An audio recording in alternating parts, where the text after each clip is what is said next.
Blitz, a podcast about all things board games that you can listen to in less time than it takes to figure out where your friend is when they say they're at the back of the convention hall, but you don't know which side of the room is the back. Board Game Blitz is sponsored by Grey Fox Games. This week, it's the one you've all been waiting for, the annual award show that highlights our favorite games of the previous year, the 2022 Blitzies! And now, here are your hosts, Ambie and Crystal. Even though Ambie and I just got back from Dice Tower West, you will be hearing our thoughts about the convention and some of the games we played there in upcoming episodes. But for today, it's just the Blitzies, y'all, so let's get started. Woohoo! So, the Blitzies, if you don't know, are our annual awards ceremonies, totally official, for the previous year's Oh yeah, this is the games. most prestigious award that any board game could hope to receive. Yes. No lies detected. So for our first category, we have Best Party Game. Disclaimer first, I distributed the games that I wanted to win awards among the things. So even if there's a game I might like better that would fit this category, if it's in a different category, then I have it under a different category too. So some games fit multiple categories, but they're not winning multiple categories. Agreed. We always pick a unique games for every category. And so therefore sometimes we will shift things around in unique ways because, well, we made up this award show and we get to do whatever we want and nobody can really tell us what to do because it's our award show. So you all feel free to voice your complaints in the complaint box, which does not exist. So, Best Party Game for me for 2022 was Soundbox, published by Horrible Guild, designed by Jalmar Hawk and Lorenzo Silva. So, Soundbox is a party game. It's a cooperative party game where you're using noises. You're guessing what people are trying to make by noises all simultaneously. It's very hectic and very fun, chaotic. I've talked about it on the podcast before, but yeah, it's a lot of fun. It is fun, for sure. My best party game from 2022 is Phantom Inc. Phantom Inc. was published by Resonim, designed by Mary Flanagan and Max Seidman, and it is a team-based party game where the ghosts on two teams are trying to get their team to guess the hidden clue, and they're writing out terms, but they're not completing the thing that they're writing. Their team gets to tell them to stop at a certain point, and so the other team can see what you're writing, but if you stop at a certain point, your team has an idea of what you were writing based on a theme, the other team doesn't have that knowledge, so they're only seeing a little bit. Basically, it's, partial information for the other team, similar to games like Decrypto, where, they know some things and they're trying to figure it out, but I love Phantom Inc. It is great. Yeah, this is on my want to play list, but I haven't played it yet. Next category is Best Card Game. So for me, my answer is also a party game, but it also is only cards. So that's Connected Clues, which is a party card game where you're giving clues to have people guess a connected clue answer. The clue is fast food and food fight. They're guessing fast food fight. So you're giving clues for the fast food part and the food fight part. And then other people are trying to guess fast food fight as fast as they can. It's just fun just playing. We don't usually keep score too much because it's also a party game. But we've had fun playing and trying to guess the clues. My favorite card game of 2022, I actually have not played physically. I have only played it digitally. And I am so glad that someone in the Blitz Discord taught it to me. It is Sea Salt and Paper. It is a set collection game where different sets score in different ways, and you have certain ways that you can control potentially when a round will end, and therefore potentially whether you think you can win a round or not. You can actually choose to end a round if you think you're beating everyone at that point. Also, the artwork in this game is origami, and it's all nautical themed, and it's absolutely gorgeous. So, I mean, the artwork is, just a bonus, but the gameplay is really fascinating, interesting, designed by Bruno Cathala, unsurprising designer that I tend to like their games. And Theo Rivera is Rivera? I'm mispronouncing his name probably. Published by Bombix, Sea Salt and Paper. I will almost certainly be picking up a physical copy of this one. I love it a lot. Cool. The next category is Best Trick Taker. So I actually didn't play that many trick-taking games, so I don't have a winner in this category. But I did want to mention Scout, which isn't technically a trick-taking game, and also didn't come out in 2022. But I think it was released in America in 2022 or something. I'm not sure. Yeah, the Oink, got, the new Oink edition of the game has really kind of made the rounds in 2022, I think. That's when everybody was able to get a hold of it. And it is, Scout's real fun. Yeah, Scout's really interesting. Like, the cards are double-sided. Like, one way up is one number and the other way up is the other number, and you have to pick which way up, and you can't move the cards in your hands. Like, you get dealt, it stays in that order, and so you have to, when you're making things, it has to be, like, in the order it is. So yeah, if you're making a set of cards, they must be Yeah. adjacent to one another. You cannot reorder the cards in your hand, and you'd think that would be really difficult, and it's not quite as difficult as you'd imagine, and it is very fun to play. Yeah. And while I also loved Scout, my 2022 favorite trick-taking game is Wicked and Wise from Weird Giraffe Games, designed by Fertessa Elise. Wicked and Wise, you all heard me talk about it recently on the podcast. It is a team-based trick-taking game where some of the players are dragons and some of them are mice, and the mice are helping the dragons win tricks. It is very clever, very unique, a little bit of a difficult teach, especially people don't know trick-taking games already, but if you do, it is 100% worth your time to check out. I love Wicked and Wise. Cool. All right, our next category is Best Family Game. So for me, I'm not counting like children's games in this one. I think we've mentioned family game versus children game before, but for me, I picked Teeter Tower, which is a dexterity game from Game Right, designed by Aaron Crow and Ryan Scott. So this is a cooperative dexterity game where you're stacking cardboard tiles along with dice. The tiles have dice numbers and colors on them, and so you roll the dice and then pick which tile you're stacking on, and then you have to put the dice on there depending on what color and match up the colors and numbers. But like, you have to get the tower super high, so you don't want to use up all your dice on the lower ones because you need enough dice to get all the way to the top. So it's hard. I've only played it once, but I want to play it again more. So yeah, it's a cooperative dexterity stacking game, Teeter Tower. My favorite family game of 2022 is one that I actually was just introduced to recently by one of my local Vegas gaming friends, Taz. Shout out to Taz for teaching me Ouch! Ouch is an adorable little card game where there are cactuses on every card, and when you draw a card from the display, you see a number of flowers on it. The more flowers on a card, the riskier it will be to try and pick up. And when you pick up a card, you must choose which of the four sides of the card you are grabbing it from. You then flip it over, and if the back of that card has a cactus on that side, you must say, ouch, and you do not get to collect that card. Some of the cards have special things on them like snakes and other things. There's ways to get cards from other players, but ideally, mostly you're trying to collect as many flowers as possible by picking up cards that and not ouching on them. It's very lightweight. It would be great for families. Taz has a son who apparently loves this game, and I had so much fun playing it. Like, it is definitely lightweight, but it is a blast to just over and over again grab a card and ouch, ouch, ouch.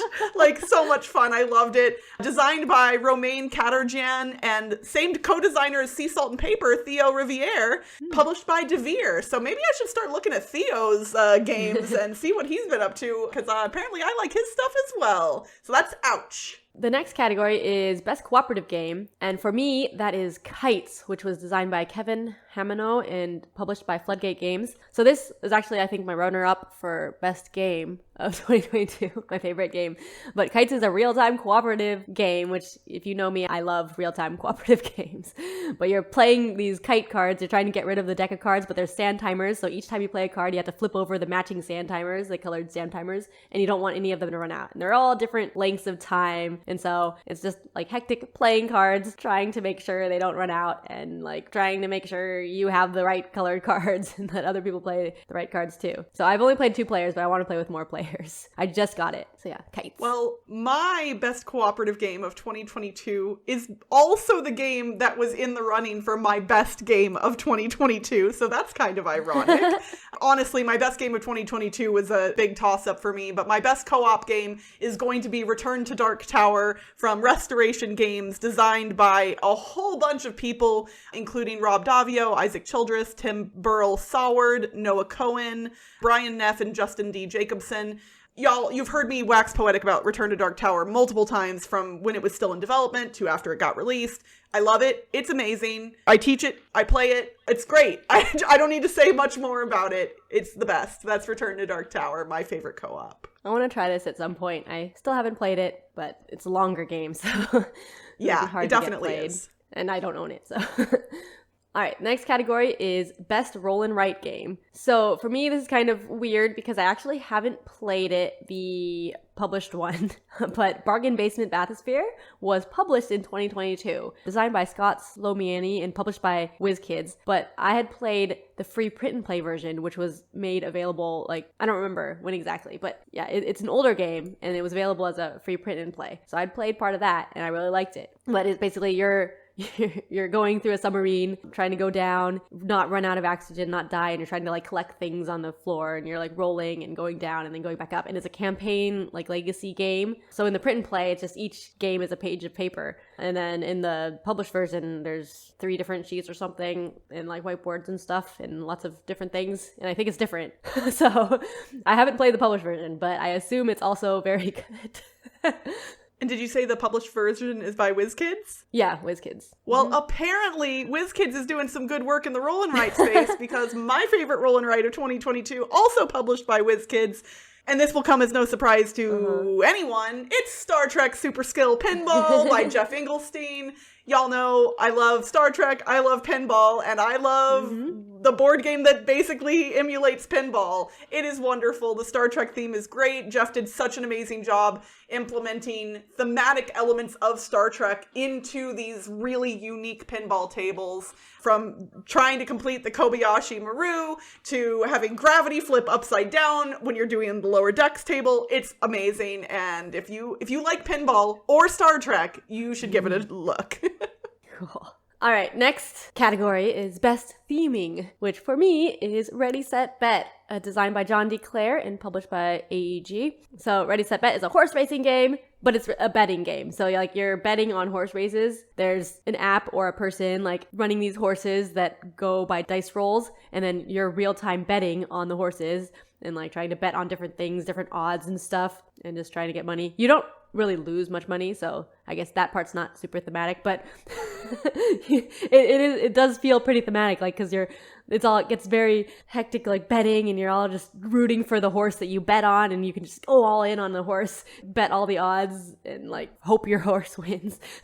So it feels like I imagine horse betting would be. I don't bet on stuff, so, but like in a game, it's fun. Oh, so it's so fun. And yes, every time I've played Ready, Set, Bet, I'm basically screaming like a wild person for my horse to win. It's amazing. My game for best theming is a game that I had not heard of at all until my friend Greg brought it over to my house, and that is Come Together, published by Chili Fox Games and designed by Vigard Eliassen Stillerud.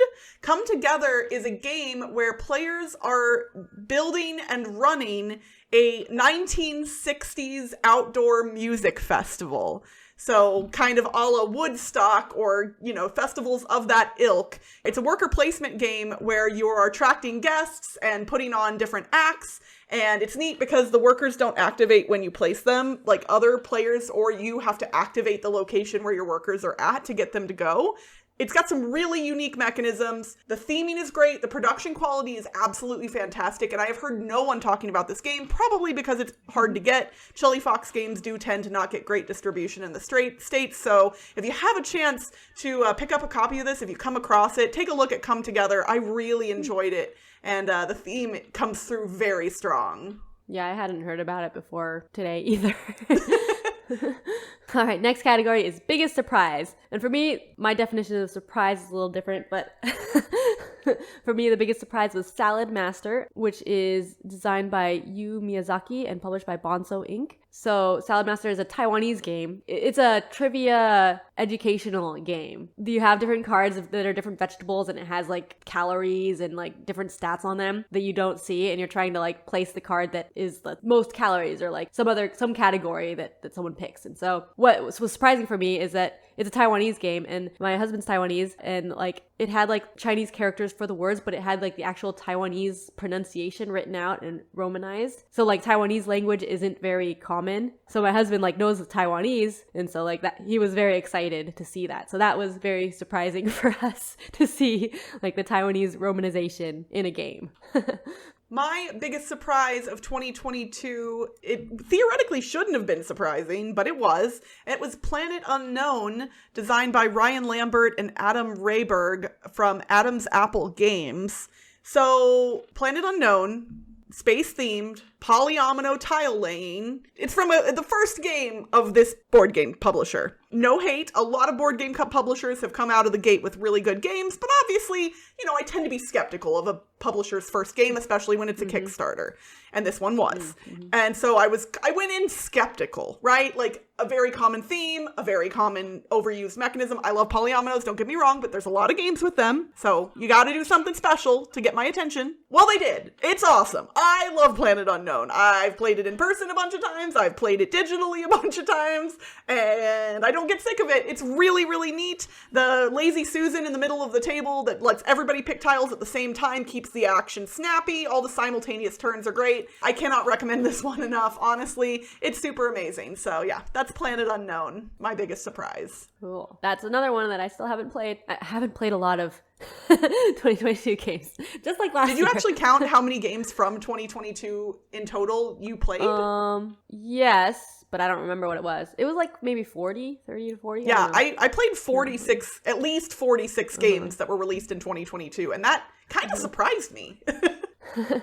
All right, next category is most innovative. So for me, that is Eyelet, published by Hollandspiel, designed by Annabelle Holland. So Eyelet is a 2-player abstract-ish game, but it's roll and move. So like normally abstract games don't really have dice, but this one has dice. It's got like shoestrings that you're threading through the holes in this wooden board, and both people control the same shoestrings, but you're rolling the dice, and that's how far you have to move in the hole, and you're threading through the eyelets. I guess that's what they're called, right? And then you're going until the opponent can't move. So you have to roll 2 dice and like make those moves, and you go until the opponent can't move. So it looks really cool because it's shoestrings threading through a wooden board. So that's like really innovative. And then like abstract with dice is also innovative. Like I don't really think of abstract games with dice, but it felt very abstract. Yeah. So I played this at Dice Tower West just recently. That was fun. And Hollandspiel is definitely like, this is not the type of game I think that most people think of when they think of Hollandspiel. So it's neat to see something like this, right? Yeah, well, Hollandspiel makes they make some war games, and then they make some weird games. So, their stuff is so cool. I actually, one of the games that I haven't played that I would like to, they published as a solo game called Heading Forward, which I actually created the name of that game, and so I really want to play it. Like, not just, but a friend of mine designed it, and I was the one who came up with the name, and it's really neat. My most innovative for 2022, I will admit, probably not that innovative, but it felt innovative to me when I was playing it. For those of you out there who grew up in the United States, at least, I imagine some of you remember Highlights magazine. I read Highlights in just about every doctor's waiting room, I think, ever when I was a child. And I very specifically remember the Spot the Difference little puzzle where there's 2 pictures side by side and you have to figure out what's different between them. Well, Oink Games decided to turn that into a board game, basically. Make the Difference, published by Oink Games and designed by Shintaro Ono, is a game where all of the players are given a line-drawn illustration with a whole bunch of line drawings on it, like filled up completely piece of paper, and each player takes their sheet, they're all different, and adds 5 lines to it, however they would like. Then, once everyone has done that, there's this semi-transparent sheet that goes on top of it to, like, obscure it just a tiny bit, and it gets passed off to the other players, and they have to look at the original and the one that's been drawn on and spot the differences, but the person who drew it doesn't want them to spot them too quickly, but they do want them to find them. We thought it would be crazy easy. It's not. It's super fun. I love it. Make the Difference. I don't know exactly how the innovation works there, but it felt special, so I wanted to put it here. Cool. Yeah, I haven't played that yet. But I know with the difference things, if they're next to each other, you can do like the cross your eyes or like the magic eye type thing to overlap them, and then you see the differences really, really quickly. Oh man, well maybe that's why I find this game fun and innovative, because I can't do the magic eye thing. Like I'm incapable of doing whatever the thing is that people do with the magic eye posters. I've never seen a magic eye poster. I've never seen the hidden picture, not once. I'm the guy in Mallrats is what I'm saying. I'm the guy staring at the sailboat in Mallrats. Our next category is Best New to Us that's not from the year 2022. So these are not 2022 games, but games that we played for the first time in 2022. So for me, my most played game in 2022 was Cross Clues, which is a word party game, real-time, cooperative, which I've talked about a lot, where you're like giving clues and guessing at the same time, so there's no downtime. So that was like one of my favorites. And then I also have Project Elite, which is another real-time cooperative game published in 2016. Well, there's a new version like published in 2020 or something, but we played the old version, and it's like you're fighting aliens, you're like space marines or something, and then real-time dice rolling different rounds where you're just like trying to survive. And so I really like that. It's cooperative, real-time, bigger, epic game. And then I also wanted to mention that this year is when my kids started playing games with me and like actually playing by the rules. So basically all of the children's games that I played with them are kind of new to us. I mean, they're not like my personal favorite games. It's just playing with them is like a favorite thing of mine. So I had to mention that. I mean, we've literally gone from you having no children to you being pregnant to you having babies to you having, like, you have kids that play games now. Like, this is what we've been building toward for the entirety of the podcast. Like, you've said how many times on the show, like, I bought this game, you know, for when my kids are old enough. And they're starting to get old enough. Yeah. My best new to me game that didn't come out in 2022, I've picked a couple here. The first one is Gutenberg, which I have talked about on the podcast before. It was released in 2021, and it's a game where you are operating a printing press and carrying out printing orders from your workshop. The components are absolutely gorgeous, and this one really won me over quick, and so I really, really adore that. And then the other one I actually just played recently for the first time, and that's Azul Summer Pavilion. I will admit, I've kind of been like, really? Another Azul? Another Azul? And I like the first Azul a lot. I like the second Azul a little bit better, and then I stopped. I didn't play any of the other Azuls, and I was like, you know what? I should try some of the others. So I played Summer Pavilion, and then I was like, oh shoot, this one's the best one. Like, of the three I've played, Summer Pavilion is now my favorite of the three, I think. And so now I'm like, oh man, do I gotta play the others? Because I think there's at least two others. So, you know what, Michael Kiesling, I have a bone to pick with you, and that's that you keep getting better, and that's bad for me because now I have to keep playing your games. So Azul Summer Pavilion, a lot of people like this one, and now I know why. And it came out in 2019 originally. Yeah. All right, the next category is something I wanted to add because there are a lot of games that I wanted to play but haven't played yet. And so this is the best game that we haven't played yet. And for me, that is Turing Machine, because this is a deduction game, and I really like deduction games. So yeah, I love deduction. It's like one of my favorite things.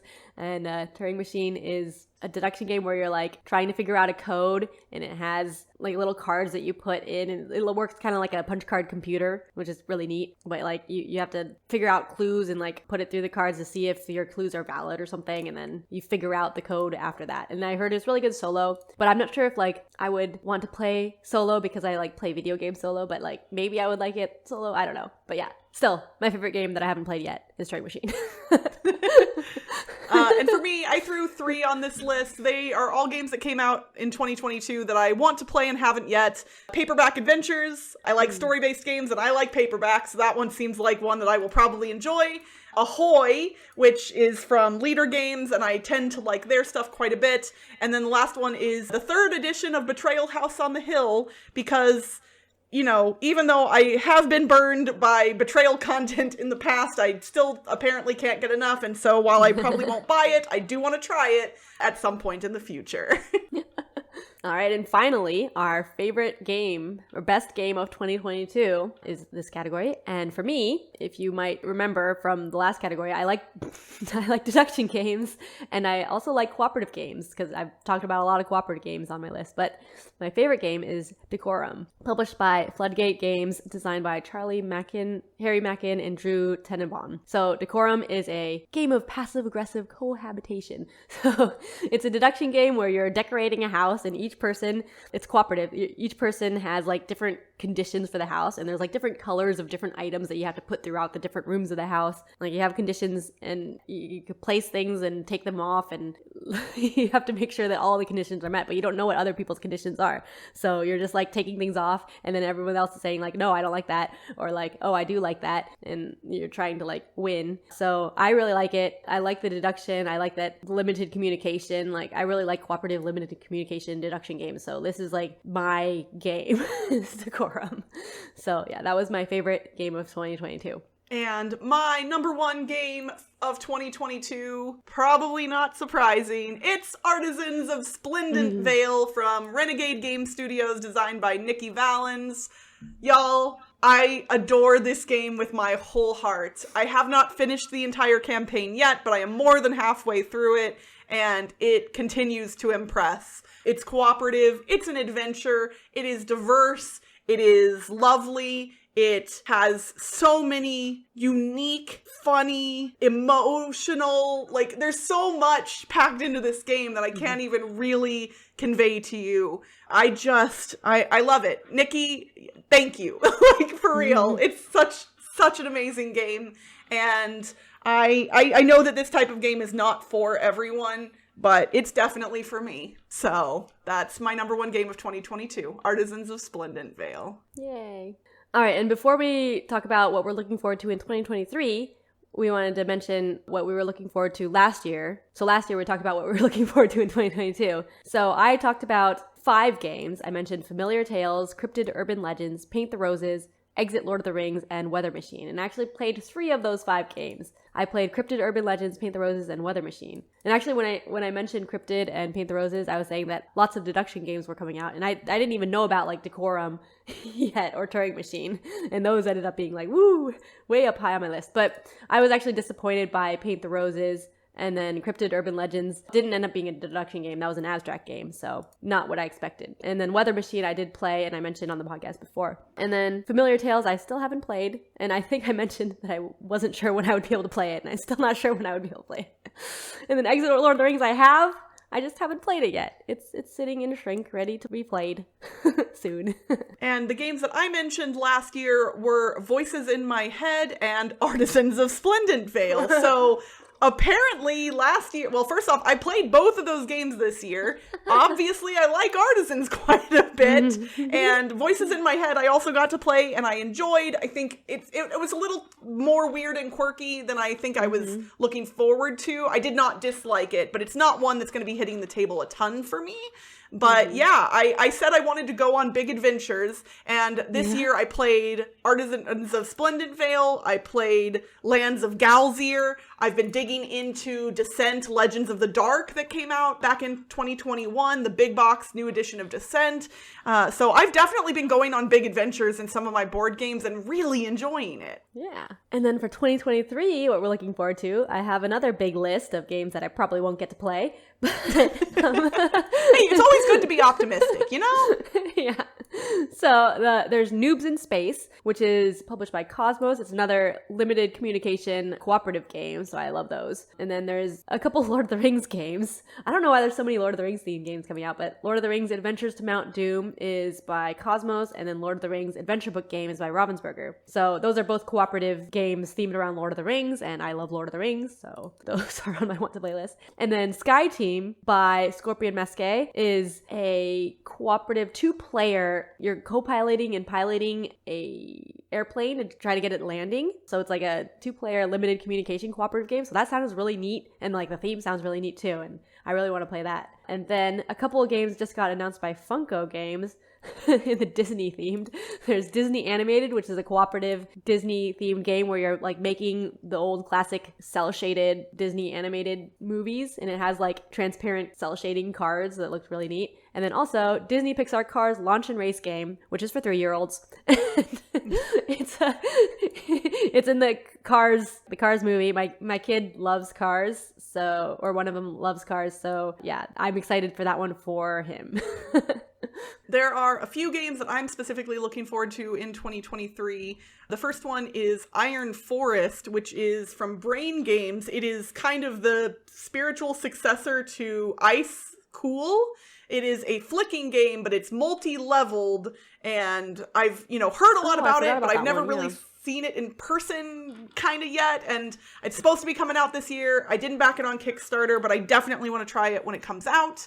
My next one is 1001 Odysseys from Asmati Games. I will admit, this one, it's taken a little bit of time to get finished. In fact, the release date listed on the BGG page says 2022. That's not accurate because it hasn't been finished yet. So I'm sure they'll get that updated at some point, but I am hopeful that it will be coming out this year. And based on, the quality of games that Asmati makes, I'm sure it's going to be great. And then the last one is the Slay the Spire board game from Contention Games, the same people who made the Slay the Spire video game. I love Slay the Spire, and it feels very much like a solo deck building game, even in video game form. So I'm very curious to see how they've turned it into a cooperative board game. I also know to be wary of these things based on how I've been burned in the past by things like the Fallout board game. So I'm going in with a healthy dose of skepticism, but also a little bit of anticipation because I love Slay the Spire. And this one seems like it really should make a good board game. So I'm hopeful. And since we are talking about awards right now, we should mention that in the upcoming weeks, days, who knows, at some point over on BoardGameGeek.com, they are going to open up submissions for the BGG awards for this year. And one of those awards that they do every year is Best Podcast. And while we have been nominated a handful of times in the years we've been doing this show, and so we don't know when they're going to be announcing that, but the period of time in which you can submit your favorites to see if they will be nominated is fairly short. So we're going to preemptively say, if you happen to be a Board Game Geek user and you happen to go to the site every now and then, and that pops up, if you like the show and you would like to submit us to be nominated, we would greatly appreciate it. We love y'all very much, and yeah, we've never won, and we might not win this year, but we're still gonna try. We're doing this content for y'all, and just because we love it, but getting awards is cool too. Yeah, maybe not as cool as getting a Blitzy, but oh, no, nothing is cooler than a Blitzy, obviously. If we could give a Blitzy to ourselves, technically. We make the rules the here. The best Blitz podcast. Best? No, we can just say best podcast. Oh, yeah. Like, no one's stopping us. That's true. The Blitz, the Blitzy for best podcast goes to Board Game Blitz. All right, thank you, everyone. Good night. And that's it for this week's Board Game Blitz. Visit our website, boardgameblitz.com, for more content and links. This episode was sponsored by Grey Fox Games. The Gods and Prophets expansion to Reavers of Midgard is coming soon, and if you celebrate the gods, they may just offer you their aid. And don't forget you can get 10% off your entire order at greyfoxgames.com, including promos, exclusives, and upgrades not available anywhere else. Just use the code BGBLitz2023 at checkout. Join the Blitz community on Discord for community game nights, discussions, and more by following the link in the show notes. You can support the show by leaving us a rating and review on iTunes or Spotify. And if you want behind-the-scenes access to our private Discord channel, shoutouts, and more, visit ko-fi.com/BoardGameBlitz today. Our theme song was composed by Andrew Morrow. Technical support provided by Toby Mountain. Until next time, it's the best of the board games, it's the thrill of game night, sitting down to the challenge of our rivals. Bye, everyone! Bye!